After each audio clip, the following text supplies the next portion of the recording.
Hey everyone, thank you so much for tuning in to check out the Hornet King channel. This is the relocation of a Dulica vespula maculata, aka bald-faced hornet colony that had made its nest in a very busy community. This community contacted me and wished for me to relocate the nest, so I was able to do that and relocate it to my parents' woods about 20 yards away from a Dulica vespula arenaria nest that I relocated a few weeks prior. The Hornet King channel was featured in ABC's Right This Minute, so I wanted to include my reaction to that live airing of ABC's Right This Minute featuring the Hornet King channel. Here's the video, guys. Check it out.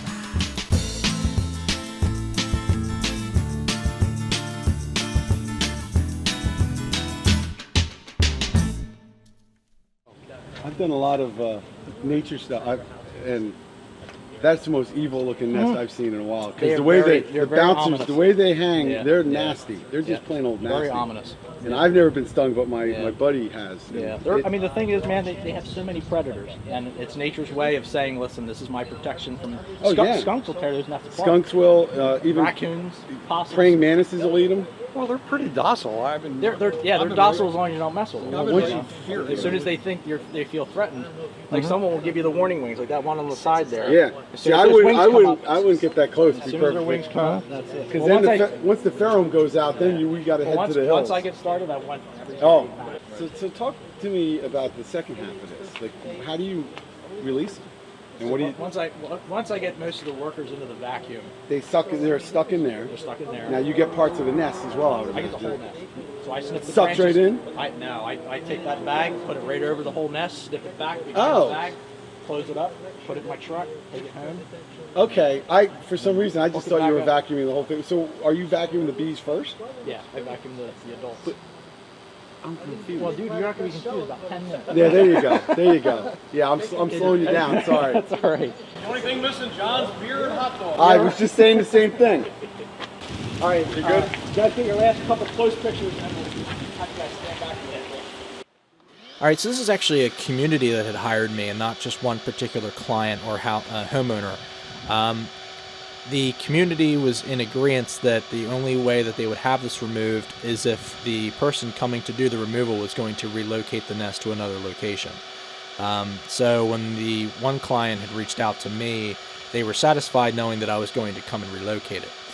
So the entire community knew that this was going to happen, and when I showed up there and started unloading my gear, like 15 people were standing in a line across the street from where I was, and which is only a 2-lane street, and they were snapping pictures. They had like high-end like Canon and Nikon cameras, snapping pictures of the nest, snapping pictures of me, and 3 people in particular were like right up in my business the whole time getting set up and just asking me question after question and question.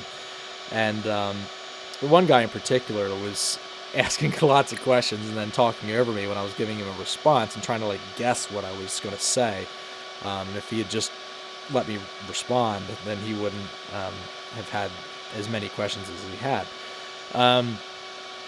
So once I actually got started, or right before I got started, I just had to let everybody know, okay, take your last few pictures because after this you need to stay back, because I didn't want these yellow jackets to swarm and potentially sting somebody, and then I'd be liable. And I'm pretty sure my insurance wouldn't cover somebody getting stung by yellow jackets. So yeah, so once I got started, everything went really smooth. You'll see that the foragers coming back to the nest, which are the ones you see flying around, flying past the camera, they were not alerted to anything going on with me, getting into the nest. The guards of the nest were sucked up pretty much within the first like 10 seconds of me having the vacuum on. And so as the foragers come back, there's no pheromone response to trigger them into a swarm. They were literally flying right onto my, you see they're flying right onto my vacuum nozzle. They're just trying to get into the nest because unbeknownst to them, there's been something happening the whole time. So I just give a few like rat-a-tats on the top of the thing, try to jiggle out any of the remaining adults, foragers, guards, whoever that are inside, getting them to, trying to trigger them to come out. Being that this is a nest on a branch, and kind of a low-hanging branch, the wind shakes this nest all the time. So for me to be there with, kind of with a vacuum and shaking a little bit, and you're talking about a breeze and a slight vibration, they're used to that because of all the wind activity and just being at the bottom end of that tree. So these guys were not very sensitive. A lot of the bald-faced hornets that I do are kind of closer to a trunk, or they're within like a thick foliage, and slight vibration really sets them off. But you know, being in the position these guys were in, not very much was triggering them. So these are just some sped up shots of the removal, and you just see that there's a lot just going right into the nozzle. There were a good amount of foragers. I'd say that this nest probably had about 500 to 700 adults in it, or even just 500 to 700 individuals, as it were. So that doesn't mean that there's 500 to 700 flying around, foraging and things. That means that there's 500 to 700 actual wasps in the colony. So that's including the queen, that's including tenders to the comb, and that's including adults that had just recently hatched. So getting this nest back home, well, this is actually in my parents' woods. It's about maybe 20 or so yards away from the Relocated arenaria species that I had relocated here to as well.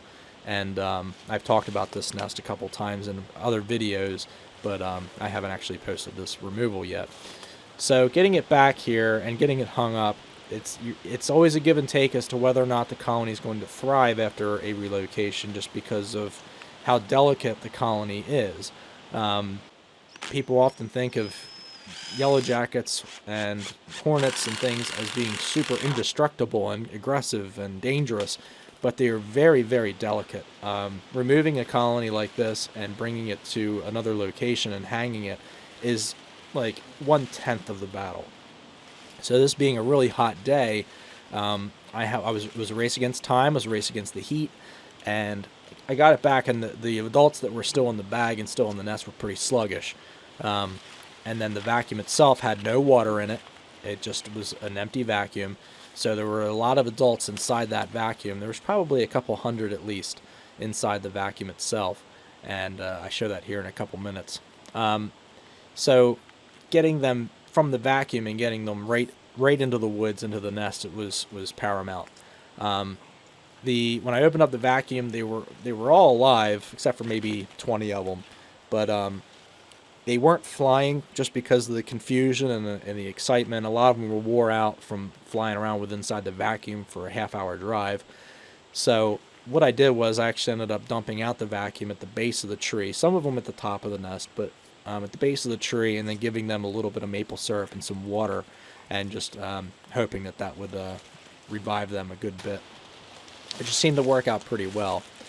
So here I'm going to be cracking open the vacuum. I wasn't sure what was going to happen when I opened it up. Sometimes they fly out, sometimes they stay kind of tight at the bottom, and that's what they did. They were pretty much at the bottom, but they were very much alive, and you know, I should kind of show this to the camera here. You can see the mass amount of adults in there, and they're pretty much all alive.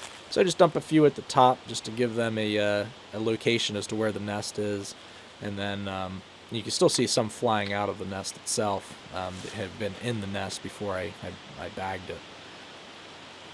So just checking out to see how many, yes, there's some flying out of it, just to see how many are still alive and how many are you know, dead or dying, and then just picking up a few of them and putting them in the entranceway of the nest, and that seemed to work pretty well too. So here I'm adding a little bit of sustenance down at the bottom, and then just checking out certain individuals. That was a queen, not the queen, but a queen. And then this is actually, the nest is about 20 yards down from that one. This is a Relocated arenaria, which bald-faced hornets are Relocated maculata.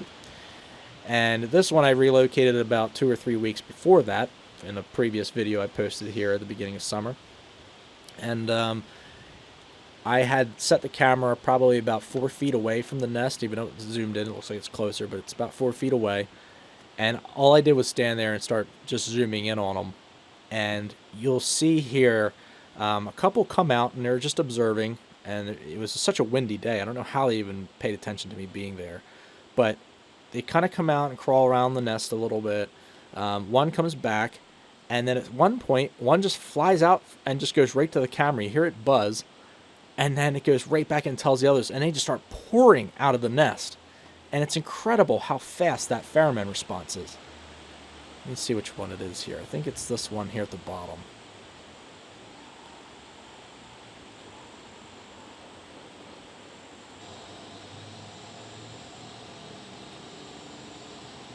All right, right here. Comes out, she spazzes at the camera, and then when she flies back in, watch, quick, bam, just like that. They're all pouring out of that nest. And that is just incredible. Great memory.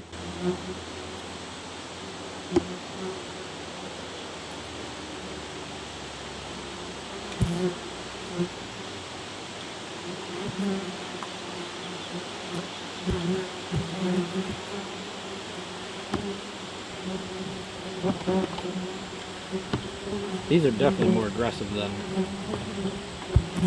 Immaculatas, aka bald-faced hornet. These guys are definitely more aggressive. I didn't even do anything, I just stood here. I'm not even that close.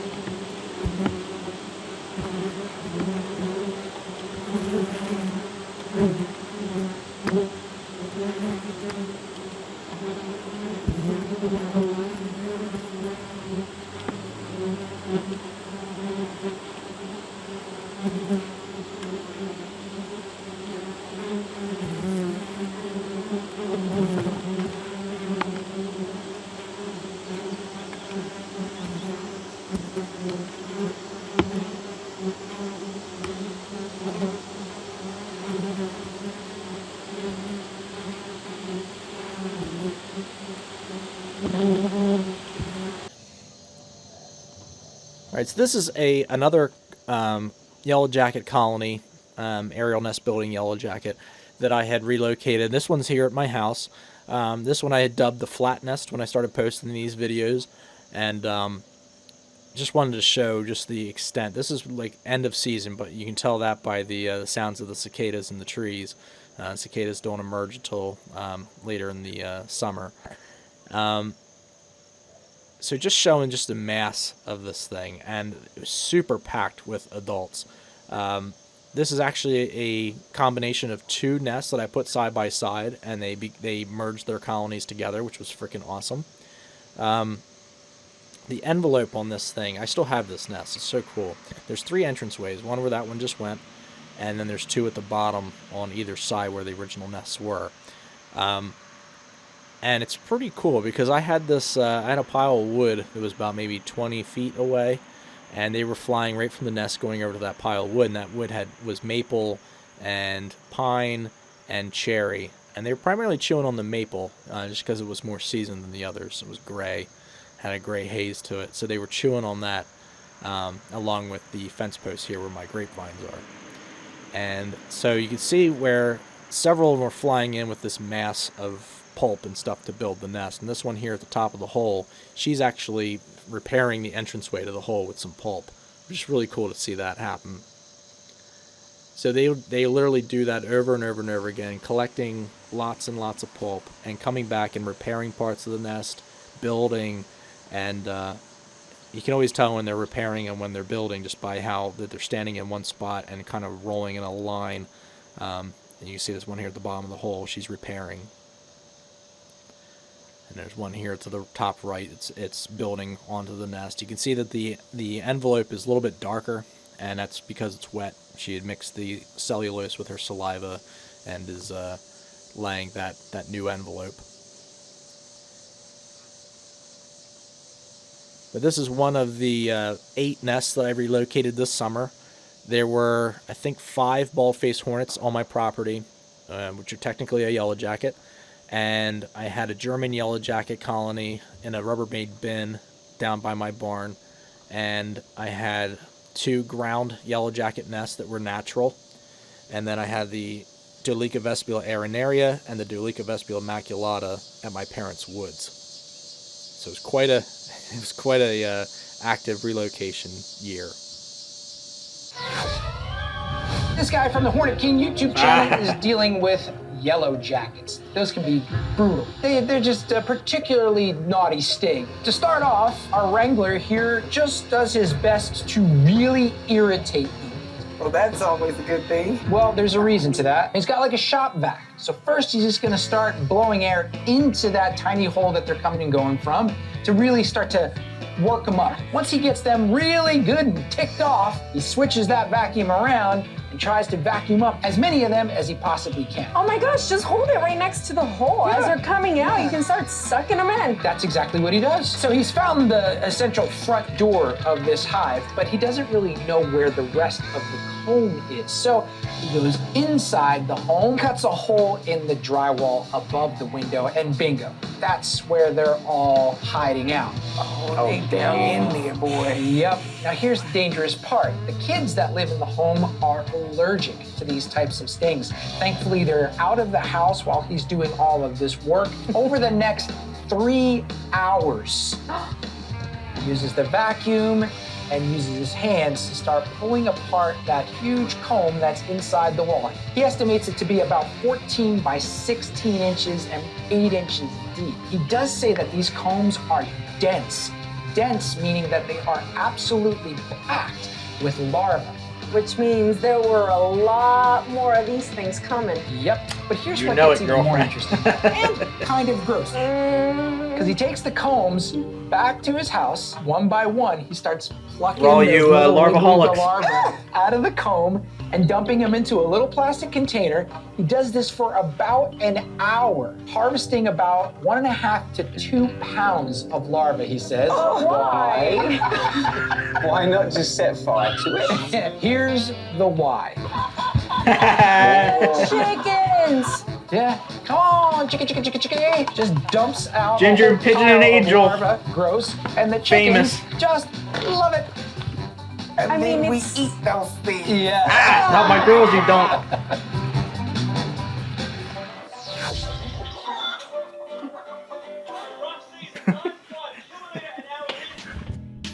All right, everyone, thank you so much for tuning in to check out this video. If you guys enjoyed this content, drop in the comments, let me know what you think. If you have suggestions for future videos, something you'd like to see me cover in an upcoming video, also drop in the comments, let me know. If you guys would like to subscribe to the channel, please hit the red subscribe button down below. But if you'd like to be notified when I do post a video, hit the bell notification next to the subscribe button, and that way you guys will get alerted anytime I do upload a video or make a community post. Thank you so much for tuning in to check out this video, and I'll catch you on the next one.